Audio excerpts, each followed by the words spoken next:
لله الحمد لله الذي هدانا لهذا وما كنا لنهتدي لولا أن هدانا الله والصلاة والسلام على سيدنا ومولانا محمد بن عبد الله أما بعد يقول الله سبحانه وتعالى في كلامه بعد أعوذ بالله من الشيطان الرجيم بسم الله الرحمن الرحيم إن ربكم الله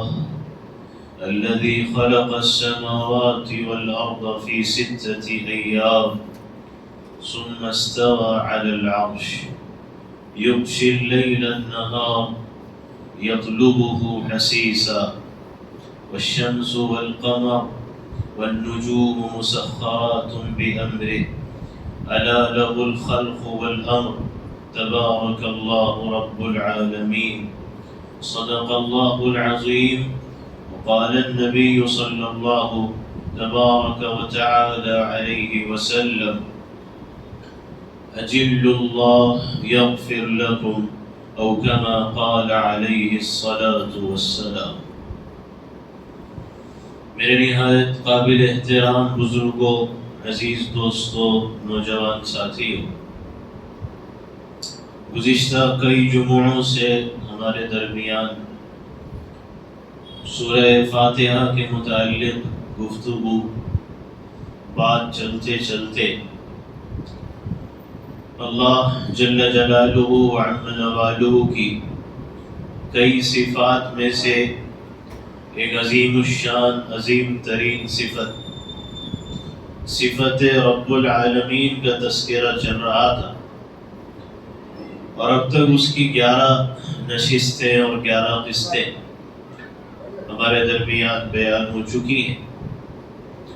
اسی کے تسلسل اور اسی سلسلے کی کڑی کو آگے بڑھاتے ہوئے اس 12ویں حصے میں اللہ تعالیٰ کی صفت رب کے متعلق مزید جو باتیں ہیں وہ بیان ہوں گی۔ اللہ تعالیٰ کی کائنات کے اندر جو شان ربوبیت کے نظارے ہیں، یعنی پرورش کرنے کے، ضروریات پوری کرنے کے، پالنے کے، کھلانے اور پلانے کے، اس کے بارے میں بہت سی باتیں ہمارے درمیان آ چکی ہے کہ اللہ تعالیٰ کس مخلوق کو کس انداز میں پال رہا ہے اور کس مخلوق کی کس طرح ضرورت پوری کر رہا ہے، کس طرح کس مخلوق کی پرورش کر رہا ہے۔ تفصیلی تذکرہ چل رہا ہے۔ اسی کے تسلسل میں گزشتہ نشست میں یہ بات عرض کی گئی تھی کہ اللہ تعالیٰ نے اپنی ذات کے بارے میں صرف صفت رب نہیں فرمایا بلکہ رب العالمین فرمایا، تو وہ سارے عالموں کا رب ہے اور سارے جہانوں کا رب ہے۔ اب عالم کا مطلب صرف دنیا، آخرت، برزخ اور روح نہیں، بلکہ ان سے ایک انسان ہے تو اس کے بدن کے اندر جتنے اعضاء و جوارح ہیں ان میں سے ہر ایک کا ایک الگ الگ عالم، یعنی سروں کا، دماغوں کا، بالوں کا، چمڑوں کا، ہاتھوں کا، پیروں کا، ہر ایک کا ایک مستقل پھر عالم ہے۔ اور پھر جتنی مخلوقات ہیں پھر ان کا مستقل الگ عالم ہے۔ خشکی پہ بسنے والے، زمین ریگستان پہ رہنے والے، ان کا ایک الگ عالم جہان، سمندر پہ، پھر سمندر کے اندر، فضاؤں میں، خلاؤں میں، تو ہر مخلوق کا اور ہر مخلوق کے ایک ایک عضو کا بدن کے الگ الگ عالم ہے، اور پھر ان الگ الگ عالموں کی پرورش کے نظارے ہیں، پھر اس کے نمونے کائنات میں ہیں۔ تو اب ہر ایک کی ایک مستقل پھر اپنی جگہ تفصیل موجود ہے۔ وہ اس لیے ہے کہ انسان غور کرتا جائے اور سوچتا چلا جائے اور اپنے رسمی ایمان کو اور رسمی اللہ کی صفت رب کے اقرار کو حقیقت میں تبدیل کرے، اور یہ رسمی رواجی روایتی ایمان شعوری اور حقیقی اور کمالی ایمان میں منتقل ہو، اس کے لیے یہ غور اور فکر کرنا ہے۔ تو اب دیکھتے جائیں کائنات کے اندر، اس سے پہلے تفصیل سے ہمارے درمیان اونٹ کا ذکر آیا تھا کہ اونٹوں کا ایک عالم ہے، وہ بھی عالمین میں سے ایک عالم ہے، تو پھر اس کی جو پرورش ہے، اس کے کیسے نظارے کائنات میں، تفصیل سے بات ہے۔ اسی طرح اس کے علاوہ بھی ہم اپنے اطراف روزمرہ کی صبح شام اور دن و رات کی زندگی میں مختلف جانور، مختلف جاندار، مختلف پرندے، ہم ان کا نظارہ کرتے ہیں، دیکھتے ہیں، مگر غور نہیں کرتے۔ تو غور کریں گے، سوچیں گے تو اللہ کی معرفت اور اللہ کی پہچان حاصل ہوگی، اور بندے کا رابطہ، تعلق، نسبت اللہ تعالیٰ کے ساتھ مضبوط ہوگا۔ انسان غور کرے کہ اللہ تعالیٰ نے کائنات کے اندر اپنی تخلیق سے مخلوقات کو پیدا کی اور پھر اس کی پرورش کی۔ اب کسی کو دیکھیں اب کائنات کے اندر تو اللہ تعالیٰ اس کو 2 پیروں سے چلا رہا ہے، انسان ہے تو وہ 2 پیروں سے چل رہا ہے، اور کسی کو اللہ نے 4 پیروں سے چلایا ہے، اور 2 پیروں سے جس کو چلایا، جس کو 2 پیر عطا کیے، تو 2 پیروں کے ذریعے اس کی تمام تر ضروریات پوری ہونے کا انتظام کیا۔ اور پھر کسی کو اللہ نے 4 پیر دے دی۔ جانور ہیں، بیل، بھینس، بکری وغیرہ، تو اللہ تعالیٰ نے ان کو مزید پیر عطا کر دی۔ اور پھر بعض وہ ہیں کہ جن کو اللہ نے 25 پیر عطا کی، جیسے گون ہے، برساتی کیڑے ہیں، تو ان کو اللہ نے بہت زیادہ پیر عطا کی۔ لیکن اللہ تعالیٰ چونکہ رب ہے، پرورش کرنے والا ہے، پالنے والا ہے، ضروریات پوری کرنے والا ہے، تو کسی کی 2 پیر کے ذریعے،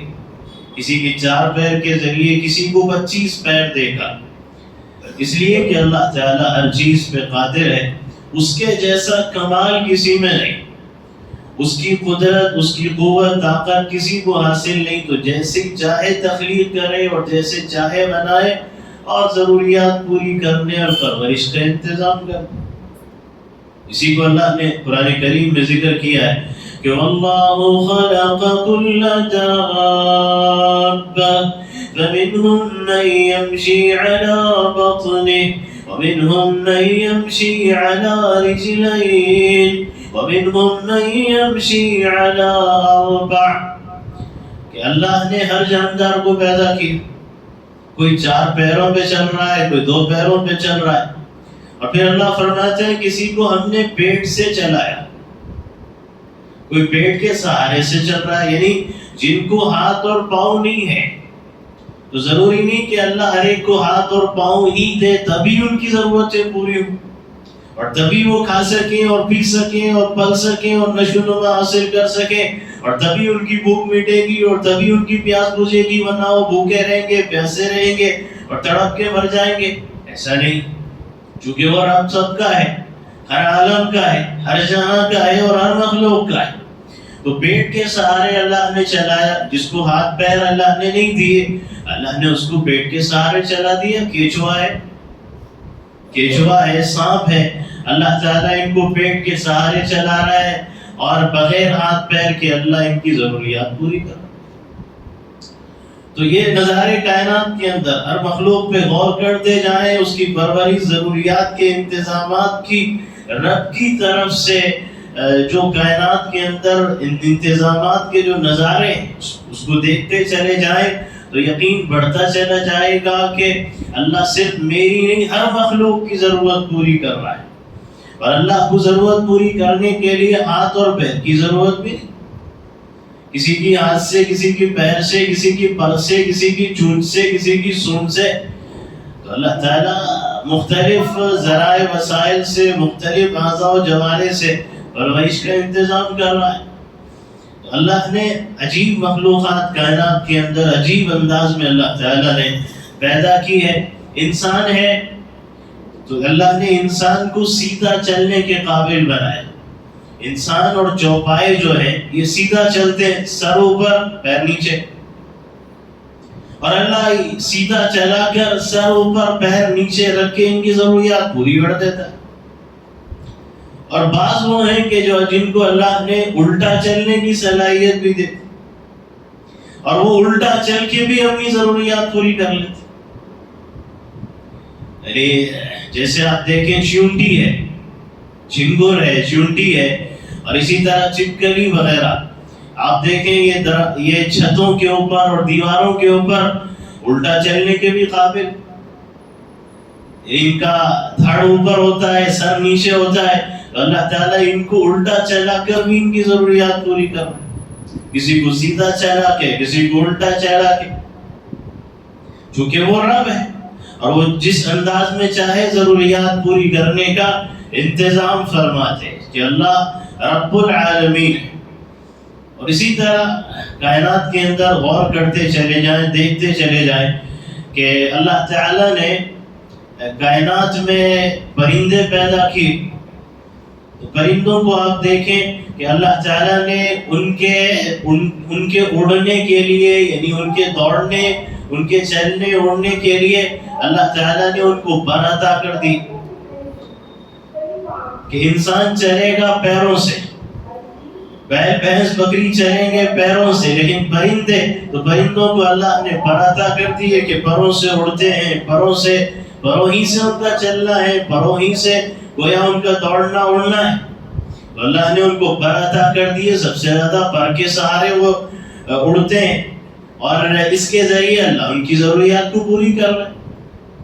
کبوتر ہے, کوا ہے, چیل وغیرہ, اسی طرح ان کی ضروریات اللہ تعالیٰ کائنات کے اندر پوری کر رہے ہیں. اور اسی طرح ہم غور کرتے چلے جائیں, دیکھتے چلے جائیں, کائنات کے اندر جو مختلف قسم کے نظارے ہمیں نظر آتے ہیں کہ کوئی پیٹ کے سہارے چل رہا ہے, کوئی 2 پاؤں کے, اور کوئی 4 پیروں کے سہارے چل رہا ہے, اور کسی کو ہاتھ پاؤں نہیں, اللہ تعالیٰ اس کے بغیر بھی چلا رہا ہے.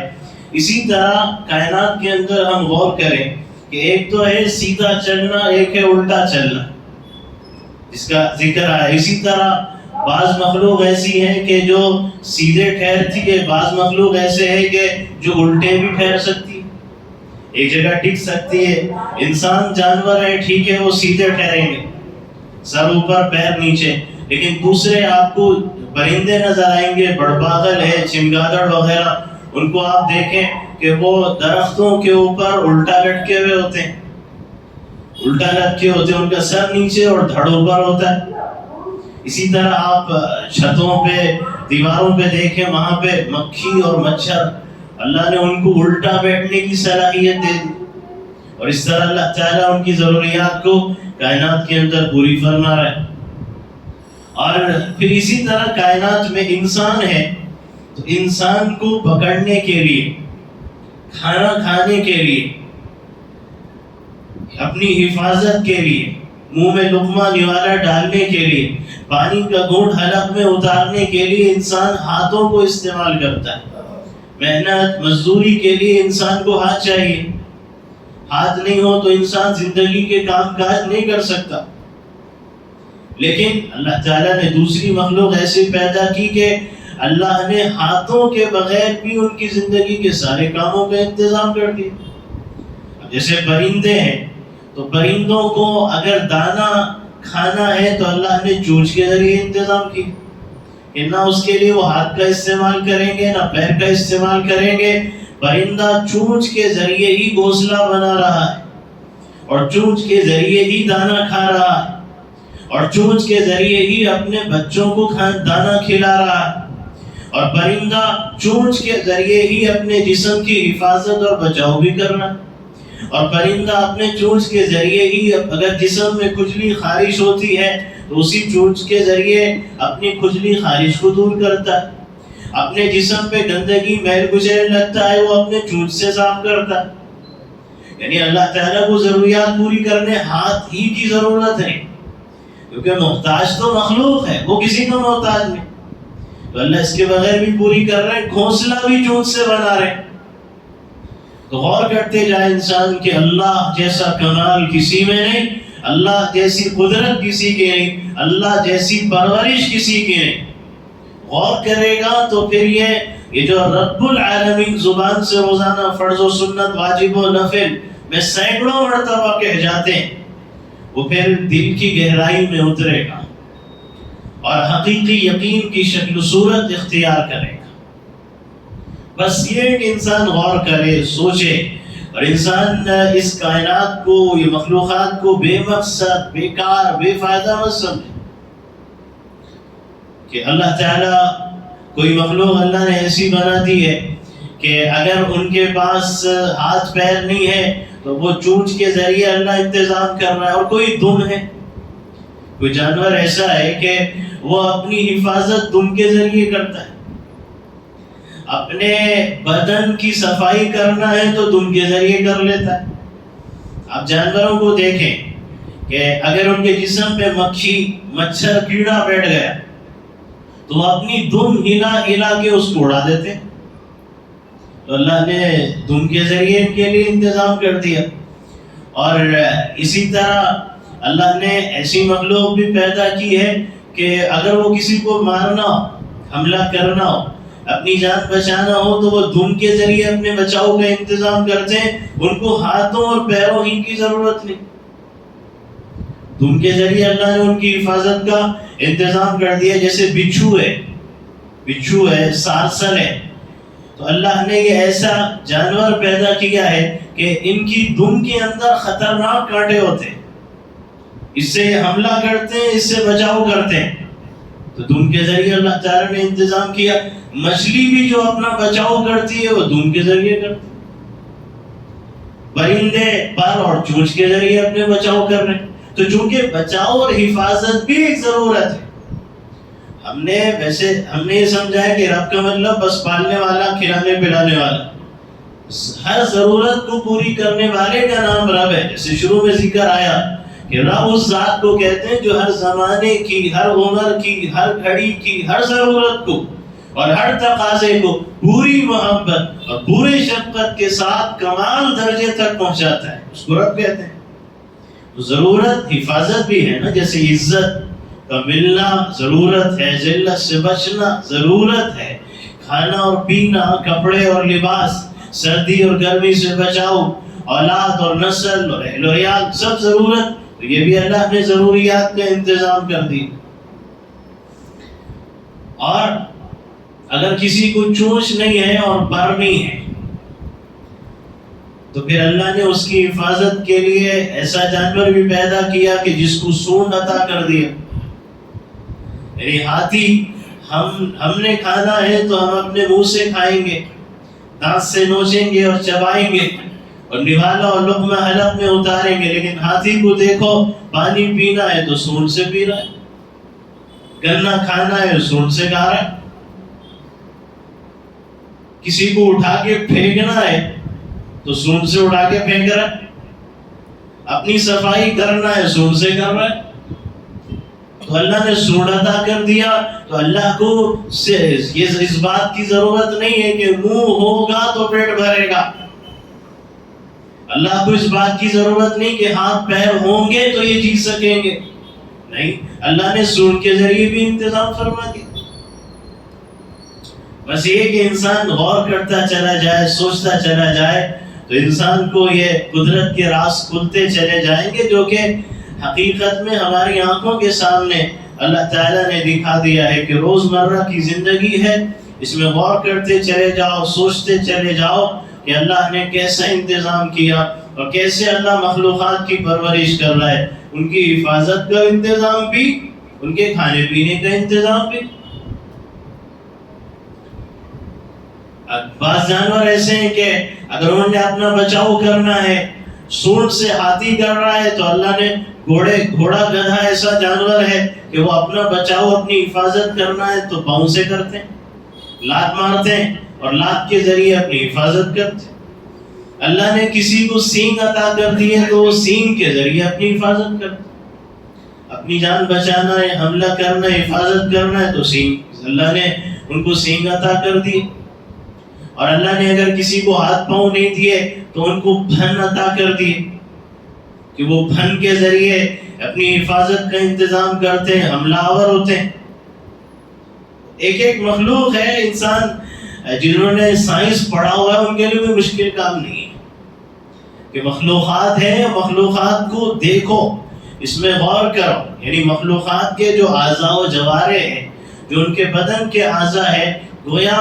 یعنی حقیقت میں نہیں لیکن اپنے دل و دماغ کے اعتبار سے، سوچ اور ذہن کے اعتبار سے جب انسان اس کی گہرائی میں جائے گا، یعنی گویا اس کو جب چیر پھاڑ کے دیکھے گا اپنے دل و دماغ کے تصور میں کہ اللہ نے اندر کیا پیدا کیا، باہر کیا پیدا کیا اور کیسے اللہ نے انتظام کیا، تو انسان کے یقین کی کیفیت بڑھتی چلی جائے گی. مگر شرط یہ ہے کہ انسان غور کرے اور فکر کرے اور انسان اس بات کے بارے میں سوچے، تو پھر یہ رسمی انداز میں الحمدللہ کہنے کا جو منظر ہے وہ ختم ہوگا اور دل کی گہرائیوں سے ہماری زبان سے یہ جملے نکلیں گے کہ واقعی اللہ رب العالمین ہے اور ہر ایک کی ضرورت پوری کرنے اور ہر ایک کی پرورش کا اس ذات نے انتظام کیا ہے. اس لیے اللہ نے قرآن کریم میں غور و فکر کی دعوت دی اور اللہ تعالیٰ نے یہ فرمایا کہ ان ربکم اللہ الذي خلق السماوات والأرض في 6 أيام ثم استوى على العرش. تمہارا رب اللہ ہے. وہ کون ہے؟ جس نے زمین و آسمان کی 6 دن میں تخلیق کی، پھر اللہ تعالیٰ عرش پہ جلوہ افروز ہوا. تو پھر اللہ نے آگے ذکر کیا یغشی اللیل النہار یطلبہ حثیثا والشمس والقمر، دن کا، رات کا، سورج کا، چاند کا، ستاروں کا یہ جو نظام ہے، تخلیق کا نظام ہو یا اللہ کے حکم کے چلنے کا کائنات میں نظام ہو، یہ سب اللہ کی صفت ربوبیت کے ماتحت ہے. اس لیے کہ پرورش کرنے کے لیے ساری چیزوں کی ضرورت ہے، تخلیق کرنا، حفاظت کرنا اور وہ اس کی ملکیت، قبضے اور اقتدار اور اختیار میں ہونا، یہ ساری چیزیں جب مکمل ہوتی ہیں تو پھر ربوبیت اور پرورش مکمل ہوتی ہے. تو اللہ تعالیٰ ایسے انتظام کر رہا ہے کہ اگر تمہارے پاس ہاتھ پاؤں نہیں ہے، ایسی مخلوق ہے تو زبان سے شکار کر لیتی. یعنی کہ بعض مخلوق ایسی ہے کہ وہ زبان سے شکار کرتی، زبان ہی سے شکار کرتے ہیں، ہاتھ پاؤں کی ضرورت نہیں، زبان ہی سے شکار کر رہے ہیں، زبان ہی سے پکڑ کے لا رہے ہیں اپنے شکار کو اور زبان ہی سے اپنی غذا کھا رہے ہیں. ایسا انتظام اللہ تعالیٰ نے کائنات کے اندر کر دیا. تو ایک نظام چلنے کا، ایک اڑنے کا، ایک بیٹھنے کا، ایک ٹھہرنے کا. ایک مخلوق ایسی ہے کہ جو پھدک پھدک کے چلتے ہیں. بعض جانور ایسے ہیں جو پھدک پھدک کے چلتے ہیں، جیسے خرگوش ہے، مینڈک ہے، جھنگر وغیرہ، یہ پھدک پھدک کے چلتے ہیں. گھاس کے اندر ایک کیڑا ہوتا ہے، وہ بھی پھدک پھدک کے چلتا ہے. اب یہ پھدک پھدک کے چل رہے ہیں، اس طرح ان کی ضروریات پوری کر رہے ہیں. تو کیا اللہ تعالیٰ میری ضرورت پوری نہیں کرے گا؟ کیا اللہ میرا رب نہیں ہے؟ کیا اللہ تعالیٰ مجھ سے غافل اور بے خبر ہے؟ ہرگز نہیں ہو سکتا. تو پھر میری زبان پہ گلے، شکوے اور شکایتوں کے جملے اور الفاظ کیوں نکلتے ہیں کہ کون کھلائے گا اور کون پلائے گا اور کون ضرورت پوری کرے گا؟ یہ جملے الفاظ اسی وقت نکل سکتے ہیں جبکہ اللہ کی صفت رب میں انسان کو یقین نہیں ہو. اور جب یقین آ جائے گا تو اسی لیے اللہ کے نبی نے فرمایا کہ اجل اللہ یغفر لکم، کہ اللہ کی عظمت کو اپنے دل میں بٹھا لو تو اللہ تمہارے گناہ معاف کر دے. اللہ کی عظمت دل میں انسان بٹھائے گا تو انسان کے گناہ کیسے معاف ہوں گے؟ اس لیے کہ جب عظمت دل میں بیٹھے گی تو عمل بھی ویسا ہی نکلے گا. قول سے، الفاظ سے اور جملوں سے بھی انسان انہی باتوں کا اظہار کرے گا. ظاہر سی بات ہے کہ جب قول اور عمل سے اللہ کی عظمت کا اظہار ہوگا تو پھر زندگی میں گناہ مشکل ہو جائے گا. اس کی زندگی میں برائیاں، بغاوتیں، نافرمانیاں ختم ہو جائیں گی اگر دل میں عظمت اتر جائے. یہ عظمت ابھی زبان کی حد تک محدود ہے، یہ جب دل میں اتر جائے گی تو انسان کے اللہ سارے گناہ معاف کر دے گا، اس لیے کہ اس کو اللہ کی معرفت حاصل ہو جائے گی. اللہ کی پہچان حاصل نہیں ہے، اسی لیے کائنات میں بغاوتوں، نافرمانیوں کے نظارے کہ ہم اللہ تعالیٰ کو جانتے ہیں، مانتے ہیں مگر پہچانتے نہیں. پہچاننے کے بعد انسان کی کیفیت اور ہوتی ہے، اور پہچاننے سے پہلے کیفیت اور ہوتی ہے۔ اسی لیے کائنات میں پہلے تعارف ہوتا ہے، پھر تعلق ہوتا ہے۔ آپ کسی کے گھر ایسی نہیں چلے جائیں گے، آپ کسی کے کھانے کی دعوت پہ فوراً حاضر نہیں ہو جائیں گے، آپ کسی سے اپنے رابطے اور محبتیں ایسے ہی نہیں بڑھائیں گے جب تک کہ آپ اس کا مکمل تعارف حاصل نہ کریں۔ آدمی اچھا ہے، برا ہے، کس خصلت کا ہے، کس عادت کا ہے، کس کیفیت کا ہے، کس طبیعت اور مزاج کا ہے، تعارف حاصل ہو جائے گا، اس کی عظمت اہمیت آپ کے دل و دماغ میں بیٹھ جائے گی، تو خود بخود محبت ہو، خود بخود تعلق میں اضافہ ہو، اور پھر ایک مسرت اور ایک خوشی کی کیفیت آپ اپنے اندر محسوس کریں گے۔ لیکن اللہ تعالیٰ کا چونکہ تعارف، اس کی معرفت حاصل نہیں ہے، اس لیے ہم آج اللہ کی ذات سے دور ہیں، اور اللہ کی ذات سے اگر قریب ہونا ہے تو ذات کا تعارف، ذات کا جو تعارف ہے، ذات کے اندر جو غور و فکر ہے، اس بات کی اجازت نہیں، لیکن صفات میں غور و فکر کا حکم دیا گیا، تو اس لیے صفات میں غور و فکر کرنا ہوگا، اور صفات میں تبھی غور و فکر ہوگا جب صفات سے واقف ہوں گے۔ ہم صفات سے واقف ہی نہیں ہیں۔ ہم نے اپنے بچوں کو یہ سمجھا کہ اللہ کے نبی علیہ السلام کی حدیث ہے کہ جس نے 99 نیمز یاد کر لیے وہ جنت میں داخل ہوگا، اس میں کوئی شک نہیں۔ اب 99 نیمز یاد کر لینے ہی پہ سمجھتے ہیں کہ کامیابی حاصل ہوگی، اور یہ سمجھتے ہیں کہ اجر و ثواب مل گیا۔ اب اس کے اندر غور و فکر کی کوئی ضرورت نہیں، جبکہ اللہ نے اپنی صفات اس دھرتی پہ اور اس زمین پہ نازل ہی اس لیے کی ہے تاکہ ہر صفت کے ذریعے بندہ اللہ تک پہنچے۔ لیکن ہم میں سے کتنا طبقہ ایسا ہے، کتنے لوگ ایسے ہیں جو اللہ کی صفات سے واقف ہیں؟ یعنی ہم میں ایک طبقہ، بلکہ اچھا خاصا طبقہ ایسا مل جائے گا جو نماز سے واقف ہے، نماز کے فضائل سے، کئی لوگ مسائل سے واقف ہیں، روزہ معلوم ہے، حج معلوم ہے، زکوٰۃ معلوم ہے، فضائل معلوم ہے، اجر و ثواب معلوم ہے، کچھ موٹے موٹے مسائل بھی معلوم ہیں، لیکن اللہ کی صفات سے کتنے لوگ واقف ہیں؟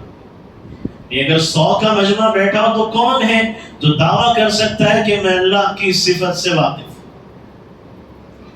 اس میں غور و فکر کی دعوت ہی نہیں دی گئی، یہ بتایا نہیں گیا کہ اللہ کی صفات میں غور و فکر کرنا پڑے گا اگر اللہ تک پہنچنا ہے۔ اس کے بغیر تم اللہ تک نہیں پہنچ سکتے،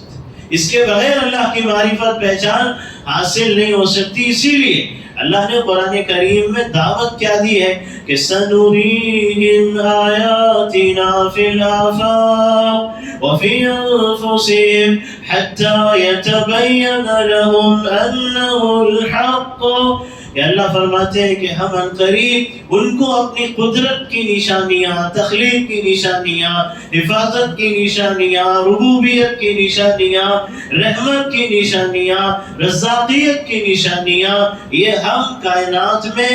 آفاق میں بھی دکھائیں گے، اور انفس میں، یعنی کائنات جتنی پھیلی ہے وہ آفاق ہے، اور انفس خود تمہاری اپنی ذات ہے۔